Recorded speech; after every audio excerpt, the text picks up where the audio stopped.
नमस्कार किसान भाइयों, स्वागत है आप सभी का कृषि समाचारों के आज के इस अंक में। सबसे पहले आप सभी को बुद्ध पूर्णिमा की हार्दिक शुभकामनाएं। अब आज के कृषि समाचारों में आइए सबसे पहले नजर डालते हैं आज की सुर्खियों पर। प्रधानमंत्री ने ई मार्केटिंग को बताया महत्वपूर्ण। किसानों को मनचाहा संकर बीज मिलेगा अपने ब्लॉग पर। तुलसी की खेती से होगा किसानों को मुनाफा। भारत सरकार न्यूनतम समर्थन मूल्य की घोषणा करेगी मई में। चने की कीमतों में हो सकती है बढ़ोतरी। गर्मियों में पालतू पशुओं की करें उचित देखभाल। और मत्स्य पालन का हो सकता है और भी विस्तार। अब समाचार विस्तार से। प्रधानमंत्री नरेंद्र मोदी के निर्देशों पर केंद्रीय कृषि मंत्री ने ई मार्केटिंग की महत्वपूर्ण भूमिका और कृषि ई मंडी के लिए विकास पर जोर दिया है। उन्होंने राज्यों से एकीकृत कृषि बाजार के बारे में सोचने का आग्रह किया है ताकि किसान अपने उत्पादों को एक ही स्थान पर बेच सके। इससे राष्ट्रीय एकीकृत कृषि बाजार की धारणा को सफल बनाने में मदद मिलेगी। ई मंडी एक सॉफ्टवेयर होगा जिसमें किसान अपने उत्पादों से संबंधित डाटा डाल सकते हैं। ई मार्केटिंग से एक बाजार बनेगा और इसके बारे में किसानों को शिक्षित किया जाएगा। कृषि मंत्री के मुताबिक कृषि बाजार बिचौलियों के बिना किसानों तथा उपभोक्ताओं के बीच सीधा संपर्क को बढ़ावा देगा और इससे कारगर तरीके से उपभोक्ता सूचना का प्रसार हो सकेगा। ई मंडी के लिए पूरे राज्य में किसानों के लिए एक मंडी लाइसेंस होगा और पूरे राज्य में एकीकृत मंडी में अपने उत्पाद बेचने की छूट होगी। किसानों को अब मनचाहा संकर बीज यानी हाइब्रिड बीज अपने ब्लॉक पर ही मिलेगा। इस पर उनको अनुदान भी मिल सकेगा। साथ ही ये बंदिश भी नहीं रहेगी कि वो सरकार द्वारा निर्धारित कंपनी का ही बीज खरीदें, बशर्ते संबंधित बीज केंद्र सरकार की ओर से नोटिफाइड हो। सब्सिडी का पैसा किसानों के खाते में ट्रांसफर करने की व्यवस्था भी होगी। सरकार ने फैसला संकर बीजों पर सब्सिडी को लेकर होने वाली शिकायतों के मद्देनजर किया है। किसानों को बीज मुहैया कराने के लिए 1 से 21 मई तक अलग अलग मंडलों के ब्लॉकों पर स्टॉल लगेंगे। पंजीकृत किसान अपनी जरूरत लेकिन अधिकतम 2 हेक्टेयर के लिए मनचाही कंपनी से बीज खरीद सकेगा। बीज नकद खरीदना होगा। बाद में उस बीज खरीदने वाला कैश मेमो ब्लॉक पर संबंधित अधिकारी व कर्मचारी के पास एक निर्धारित फॉर्म के साथ जमा करना होगा, जिसकी किसान को रसीद मिलेगी। 10 दिन में होगा भुगतान। किसान को इस फॉर्म पर अपने अकाउंट का नंबर, बैंक का नाम और IFSC कोड दर्ज करना होगा। जिला कृषि अधिकारी की जिम्मेदारी होगी कि वे किसान का कैश मेमो और फॉर्म 3 दिन में उप कृषि निदेशक को उपलब्ध कराए। उप कृषि निदेशक की जिम्मेदारी होगी कि वे 10 दिन के भीतर किसान के खाते में सब्सिडी की राशि स्थानांतरित करें। अब किसान तुलसी की खेती में दिलचस्पी दिखाने लगे हैं। हालांकि मौजूदा सत्र में कम हेक्टेयर क्षेत्रफल में खेती हुई है, लेकिन उम्मीद है कि अगले सत्र में रकबा और बढ़ेगा। अप्रैल मई इसकी नर्सरी डाली जाती है। तुलसी की खेती के लिए जाड़े का मौसम सबसे उपयुक्त है, लेकिन ये फसल गर्मी के मौसम में भी उत्तरी मैदानी भागों में उगाई जा सकती है। पाला, बर्फ तथा ओले पड़ने वाले स्थानों पर इसकी खेती की संभावना बहुत कम होती है। केंद्र सरकार खरीफ फसलों के लिए न्यूनतम समर्थन मूल्य की घोषणा इस साल मई में करेगी, जिससे किसानों को फसल की बुवाई के संबंध में निर्णय लेने में मदद मिलेगी। सूत्रों के मुताबिक खरीफ फसलों की बुवाई सामान्य तौर पर हर साल मई के अंत में शुरू होती है, लेकिन किसानों को उस समय तक ये पता नहीं होता है कि उन्हें अपनी फसल के लिए सरकार से किस भाव पर रकम प्राप्त होगी। इस बारे में किसानों को अवगत कराने के लिए सरकार ने बुवाई शुरू होने से पहले ही MSP घोषित करने का निर्णय लिया है। आधिकारिक तौर पर रबी फसल के MSP की घोषणा अगस्त में की जाएगी। सूत्रों का कहना है कि MSP की जल्द घोषणा से किसानों को यह निर्णय लेने में मदद मिलेगी कि वे आगामी सत्र में कौन सी फसल की बुवाई करें। चना उत्पादक प्रमुख राज्यों में कम रकबे और बेमौसम बारिश से फसल को नुकसान पहुंचने से इसकी कीमतों में अगले 2 महीनों के दौरान 10% बढ़ोतरी होने की संभावना है। खाद्य मंत्री ने दालों के आयात को रोकने के लिए शुल्क लगाने और दालों के निर्यात का आश्वासन दिया है। इससे चने की कीमतों में तेजी को सहारा मिल सकेगा। नए सीजन की फसल की आवक स्थिर होने और उत्पादन का अंतिम आंकड़ा पता चलने पर चना निश्चित रूप से 4,000 रुपए प्रति क्विंटल पर पहुंच जाएगा, लेकिन बुआई के रकबे में भारी गिरावट से उत्पादन कम रहने के अनुमानों को देखते हुए पूरे वर्ष चने में तेजी रहेगी। हरे चारे की कमी और उचित देखभाल न होने की वजह से गर्मियों में पशुओं को अधिक समस्या होती है, जिसके चलते उनका दूध उत्पादन कम हो जाता है। भारत सरकार कृषि मंत्रालय से जारी 19वीं जनगणना के अनुसार पूरे भारत में दुधारू पशुओं की कुल संख्या 11 करोड़ 86 लाख है। उत्तर प्रदेश में लगभग 1 करोड़ 90 लाख गाय और 2 करोड़ 64 लाख भैंसें हैं, जिनसे उत्तर प्रदेश में सालाना लगभग 670 लाख मीट्रिक टन दुग्ध उत्पादन होता है। दुधारू पशुओं का दूध उत्पादन कम न हो, इसका निवारण बताते हुए लखनऊ स्थित पशुपालन विभाग के उप निदेशक बताते हैं कि गर्मियों में पशुओं को भूसे की अपेक्षा हरा चारा अधिक खिलाना चाहिए, क्योंकि भूसे में प्रोटीन नहीं होता है। दूध की गुणवत्ता और उत्पादन बढ़ाने के लिए प्रोटीन की आवश्यकता अधिक होती है। हाल ही में भारतीय पशु चिकित्सा अनुसंधान संस्थान से विकसित की गई पशुओं की चॉकलेट के बारे में अधिकारियों का कहना है कि यूरिया मोलासिस मिनरल ब्लॉक एक चॉकलेट है जो पशुओं के दूध उत्पादन में काफी सहायक है। इसको भी पशुपालक एक पूरक के रूप में प्रयोग में ला सकते हैं। गर्मी के मौसम में पशुपालक पशुओं को छायादार स्थान पर बांधें। टीन के नीचे बिल्कुल भी न बांधें। अगर किसी कारण बांधना भी पड़ रहा है तो उस टीन के ऊपर सरकंडे की पत्ती, गन्ने के अंगोले, पुआल आदि डालें और उस पर पानी का छिड़काव करें। इससे बाहर के तापमान से 3 से 4 डिग्री तापमान कम हो सकेगा। पशुओं को केवल हैंडपंप का ही पानी पिलाएं। तालाब आदि का पानी पिलाने से पशुओं को परजीवी जनित रोग हो सकते हैं। पानी की बाल्टी पशुओं के पास जरूर रखें। भैंसों को दिन में 2 बार और गायों को 1 बार जरूर नहलाएं। देश की बढ़ती आबादी, बेरोजगारी और पौष्टिक आहार की कमी को देखते हुए मत्स्य पालन का महत्व दिन ब दिन बढ़ता ही जा रहा है। मत्स्य पालन की सबसे बड़ी विशेषता ये है कि जरूरत पड़ने पर हर साइज की मछली का मूल्य मिल जाता है। प्रदेश में मत्स्य पालन के लिए अच्छी मात्रा में जल संसाधन में लगभग 3.56 लाख हेक्टेयर का जल क्षेत्र उपलब्ध है। मत्स्य उत्पादन के संबंध में भारत का विश्व में दूसरे सबसे बड़े मछली उत्पादक देश के रूप में स्थान कायम है। इससे ध्यान में रखते हुए सरकार इस क्षेत्र में नीली क्रांति पर ध्यान केंद्रित कर रही है। नीली क्रांति का मतलब खाद्य एवं पोषण, सुरक्षा, रोजगार और बेहतर आजीविका उपलब्ध कराने के लिए मछली उत्पादन का तीव्र और सतत विकास करना है। अनुमति दीजिए, मिलते हैं समाचारों के अगले अंक में। नमस्कार।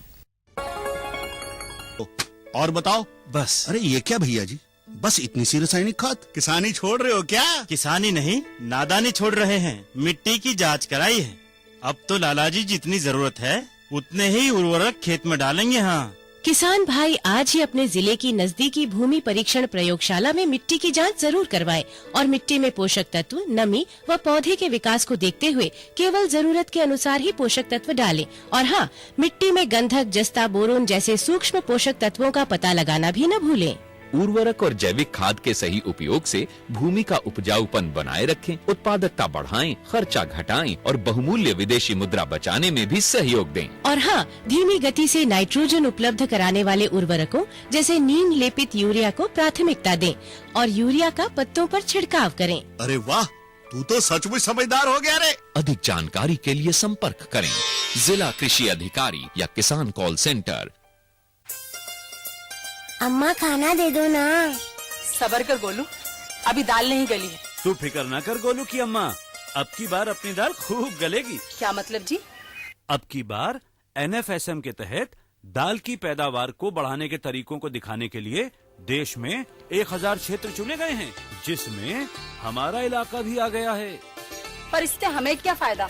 हमें 5 एकड़ खेती के लिए खाद और कीटनाशक के अलावा बढ़िया बीजों की एक मिनी किट भी मिलेगी। इतनी दाल का करेंगे क्या जी? अरे भगवान, सरकार ने दलहन का समर्थन मूल्य भी खूब बढ़ा दिया है और इनकी खरीद का भी पूरा इंतजाम कर लिया है। इससे आमदनी बढ़ेगी और फिर हमारा गोलू अच्छे स्कूल में जाकर के कृषि वैज्ञानिक बनेगा। हाँ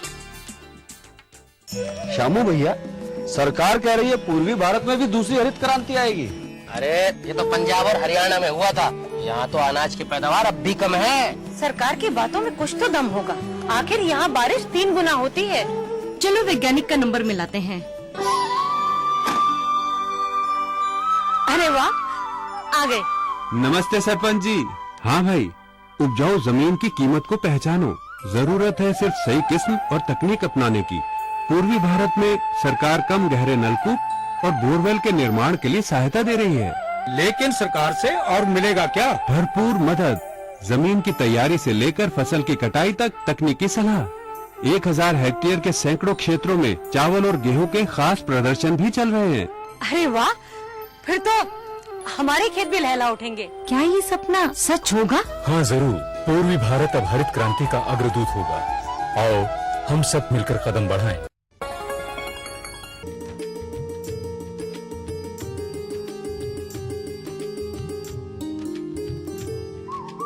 किसान भाइयों नमस्कार, कृषि दर्शन में आप सभी का स्वागत है। किसान भाइयों, हम खेती करते हैं, किसानी करते हैं ताकि हमें हमारी फसलों का उन्नत लाभ मिल सके। लेकिन जब जब धरती पर कोई प्राकृतिक आपदा आती है, हमारी फसलें उसकी भेंट चढ़ जाती हैं। इसी को नजर में रखते हुए हमारी सरकारों ने कई योजनाएं बनाई हैं। उसी में एक योजना है फसलों का बीमा। तो आइए जानते हैं कि क्या है फसलों का बीमा और क्या है उसके लाभ। हमारे आज के सलाहकार विनोद कुमार सिंह जी से, जो सांख्यिकी एवं करुल बीमा कृषि निदेशालय लखनऊ से हमारे साथ हैं। विनोद जी, आपका बहुत बहुत स्वागत है। नमस्कार विनोद जी, सबसे पहले ये बताइए कि फसल बीमा योजना क्या है? भारत सरकार ने और प्रदेश सरकार ने हमेशा सोचा कि हमारा प्रदेश, हमारा देश कृषि प्रधान देश है जी। फसल का उत्पादन करते हुए हमारे लोगों का जीविकापार्जन होता है जी। इसलिए भारत सरकार ने एक बीमा योजना बनाई जिसका नाम राष्ट्रीय कृषि बीमा योजना था। अच्छा। इसको खरीफ 2000 से प्रदेश सरकार ने प्रदेश के किसानों के हितों को ध्यान में रखते हुए लागू किया जी। इस योजना का मुख्य उद्देश्य ये है जी। कि प्राकृतिक आपदाओं, रोगों अथवा कीटों से जी। यदि जो हमारी फसलें उत्पादन हो रही हैं उसके उपज में यदि कोई नुकसान होता है तो इसकी भरपाई के मुख्य उद्देश्य से इस योजना को लागू किया गया ताकि जो हमारे किसान भाई हैं इन फसलों के उत्पादन में जो अपना निवेश लगा रहे हैं, अपनी मेहनत लगा रहे हैं, अपनी मजदूरी लगा रहे हैं, उनके इस नुकसान की भरपाई इस योजना के माध्यम से की जा सके और उनके किसानों की आय को सुरक्षित रखा जा सके। अच्छा, इन योजनाओं के साथ साथ और कौन कौन सी योजनाएं चला जा रही हैं हमारे किसान भाइयों के हित में? वर्तमान में प्रदेश में 2 फसल बीमा योजना चलाई जा रही है जिसके पहले का नाम है संशोधित राष्ट्रीय कृषि बीमा योजना और दूसरे का नाम है मौसम आधारित फसल बीमा योजना। संशोधित राष्ट्रीय कृषि बीमा योजना प्रदेश के 65 जनपदों में चलाई जा रही है और मौसम आधारित फसल बीमा योजना प्रदेश के 10 जनपदों में चलाई जा रही है। 10 जनपदों का नाम है जहां मौसम आधारित फसल बीमा योजना चलाई जा रही है, उनके नाम है मथुरा, मैनपुरी, मुरादाबाद, शाहजहांपुर, फतेहपुर, रायबरेली, फैजाबाद, जौनपुर, मिर्जापुर और सोनभद्र। इन जनपदों में मौसम आधारित फसल बीमा योजना चलाई जा रही है। इन जनपदों के जो ऋणी कृषक हैं मौसम आधारित फसल बीमा योजना में अपनी भागीदारी कर सकते हैं और जो गैर ऋणी कृषक हैं जो वित्तीय संस्थाओं से ऋण नहीं लेते हैं वो चाहे तो मौसम आधारित फसल बीमा योजना में भागीदारी कर सकते हैं अथवा संशोधित राष्ट्रीय कृषि बीमा योजना में से किसी एक योजना में भागीदारी कर सकते हैं। तो क्या इन योजनाओं में कुछ नामित फसलें ही आती हैं या हर तरह की फसलें आती हैं? मैं बताना चाहूंगा अपने प्रदेश के किसान भाइयों को कि खरीफ की लगभग सारी प्रमुख फसलों को इस योजना में कवर किया गया है, जैसे धान, मक्का, ज्वार, बाजरा, उर्द, मूंग, मूंगफली, तिल, सोयाबीन, अरहर और गन्ना। रबी की भी सारी प्रमुख फसलों को इस योजना में रखा गया है, जैसे गेहूं, चना, मटर, मसूर और लाही सरसों। और साथ ही साथ इन फसलों में आलू को भी लिया गया है जो रबी की फसल महत्वपूर्ण रूप से एक फसल है। मौसम आधारित फसल बीमा योजना में गन्ना और आलू को छोड़ करके जो मैंने नाम बताया खरीफ और रबी की फसलों के, उनको सभी फसलों को सम्मिलित किया गया है। लेकिन जिन जनपदों में मौसम आधारित फसल बीमा योजना लागू है वहां पे गन्ना और आलू को संशोधित बीमा योजना के अंतर्गत कवर किया गया है। अच्छा, कौन कौन से कृषक हैं जो इन योजनाओं में भागीदारी कर सकते हैं या उन योजनाओं में? हमारे प्रदेश के सभी किसान भाई इस योजना में भागीदारी कर सकते हैं। किसानों को 2 भागों में एक सुविधा की दृष्टि से बांटा गया है। जैसे जो वित्तीय संस्थाओं से अपने निवेशों की पूर्ति के लिए ऋण लेते हैं उन्हें हम अनिवार्य रूप से इसमें कवर कर रहे हैं, यानी ऋणी कृषक इस योजना के अंतर्गत अनिवार्य रूप से कवर हो रहा है। लेकिन जो गैर ऋणी कृषक हैं जो स्वयं समृद्ध हैं, सक्षम हैं अपने निवेशों की पूर्ति के लिए, उन्हें जो है इस योजना में स्वैच्छिक आधार पर कवर किया गया है। अच्छा, इन योजनाओं में भागीदारी की तिथि भी कुछ है? हाँ बिल्कुल, क्योंकि खरीफ मौसम के अंतर्गत जो भी हमारे कृषक हैं चाहे वो बैंक से ऋण ले रहे हों अथवा नहीं ले रहे हों, सभी कृषकों को 31 जुलाई तक संशोधित राष्ट्रीय कृषि बीमा योजना के अंतर्गत कवर किया गया है और 30 जून तक मौसम आधारित फसल बीमा योजना के जो चयनित जनपद हैं उनमें उनको कवर किया गया है। लेकिन उसी तरह से रबी मौसम में 31 दिसंबर तक संशोधित राष्ट्रीय कृषि बीमा योजना के अंतर्गत हमारे किसान भाई भागीदारी कर सकते हैं, और जो हमारे जो है मौसम आधारित फसल बीमा योजना है इसके अंतर्गत 15 दिसंबर तक भागीदारी कर सकते हैं। अच्छा, हमारा कोई जैसे कोई नया किसान भाई है वो अपनी फसलों का बीमा कराना चाहता है तो कैसे कराए? बहुत अच्छा सवाल आपने पूछा। जो हमारे कृषक हैं जो फसली ऋण ले रहे हैं मैंने केसीसी के माध्यम से, उनके लिए कोई अलग से मैंने उन्हें कोई फॉर्म भरना है, न हमारे गैर ऋणी कृषक जो हैं जो मैंने ऋण नहीं ले रहे हैं उन्हें फॉर्म कहीं से नहीं भरना है। हर बैंक के लेवल पे फॉर्म उपलब्ध हैं, चाहे वो ऋणी कृषक हो चाहे गैर ऋणी कृषक हो। ऋणी कृषक जैसे ही फसली ऋण लेंगे उसमें जो है जो हमारे अधिसूचना जारी है हर फसल की बीमित धनराशि उसमें इंगित है। बीमित धनराशि का अर्थ यह है कि जितनी भी उस फसल की उत्पादन लागत होती है या उस फसल के लिए ऋण ले सकते हैं अधिकतम, उतना उस बीमा योजना के अंतर्गत बीमित धनराशि के रूप में प्रति हेक्टेयर के रूप में कवर किया गया है, और उसका कुछ अंश हमारे किसान भाइयों को प्रीमियम के रूप में जमा करना होता है। वो ऋण के साथ ही उनके प्रीमियम ऋणी किसानों के लिए काट लिए जाते हैं। लेकिन जो हमारे गैर ऋणी कृषक हैं उन्हें इस योजना में भागीदारी करने के लिए अपने गांव के नजदीक के व्यावसायिक बैंक हो या मतलब जो है आपके जो है सहकारी बैंक हो या ग्रामीण बैंक हो, इनमें हमारे किसान भाई अपने 3 प्रमाण पत्र लेके जाएंगे। एक अपना पहचान पत्र, दूसरा उनका उस बैंक में अकाउंट होना चाहिए। यदि पहले से कोई उनका जो है बचत खाता वहां चल रहा है तो उन्हें अलग से कोई अकाउंट खोलने की आवश्यकता नहीं है, लेकिन यदि उन्हें बैंक अकाउंट नहीं है तो उन्हें अकाउंट खोलना पड़ेगा। और तीसरा उन्हें जो है अपने खतौनी की नकल लेके जानी पड़ेगी ताकि ये मालूम हो सके कि कितनी खेती के अंतर्गत खेती कर रहे हैं वो और कितने फसल का वो मैंने बीमा कराना चाहते हैं। बैंक के स्तर पर जाकर के उन्हें बताना होगा कि इस मौसम के अंतर्गत इस फसल पे इतने क्षेत्रफल पे मैं इसे बो रहा हूं और मेरी बीमा करने के लिए मेरी प्रीमियम जमा कर ली जाए। और वो कैश रूप में, यदि जैसे गैर ऋणी कृषक हैं तो कैश रूप में अपना मैंने अपना प्रीमियम जमा करेंगे और बैंक उनके अकाउंट के माध्यम से ही प्रीमियम की धनराशि को काटेगी। जी।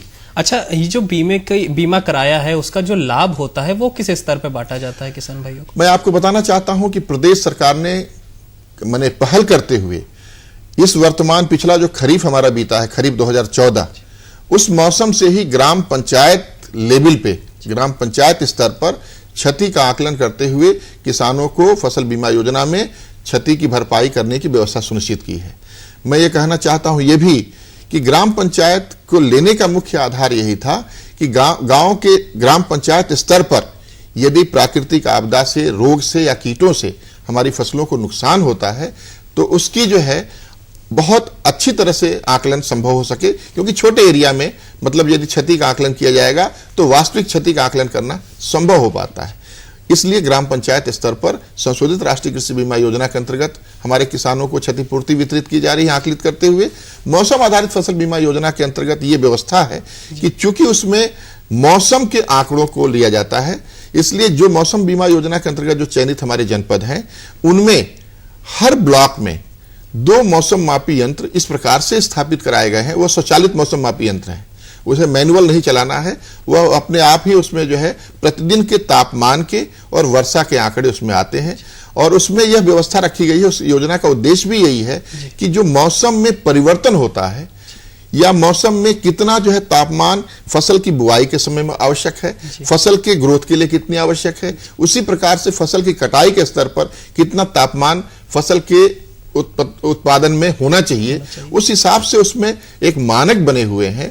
उसमें यदि कमी होती है तापमान में या अधिकता आती है या उसी प्रकार से पानी की जितनी आवश्यकता फसल को है, यदि कमी है वास्तविक मैंने उसके जो है चाहत से या उससे ज्यादा है तो उसमें विचलन उसका जो है मापते हुए हर 15 दिन के आंकड़े के आधार पर हमारे जो बीमित किसान हैं उनको क्षतिपूर्ति देने की व्यवस्था रखी गई है। अच्छा विनोद जी, आप यहाँ पे आए, इतनी अच्छी जानकारियां दी उसके लिए बहुत बहुत धन्यवाद। मैं भी सारे किसान भाइयों से अपील करना चाहता हूं कि मौसम आगामी भी यदि प्रभावित होने की संभावना है, मौसम विभाग की रिपोर्ट है, फसल बीमा योजना एक सहायता के रूप में आपको सहायता कर सकती है प्राकृतिक आपदा से नुकसान में। इसलिए इस योजना में अधिक से अधिक भागीदारी करें और इस योजना का लाभ उठाएं। तो किसान भाइयों, देर ना कीजिए और जल्दी से इन योजनाओं का लाभ उठाइए। हमें दीजिए अनुमति। नमस्कार। नमस्कार।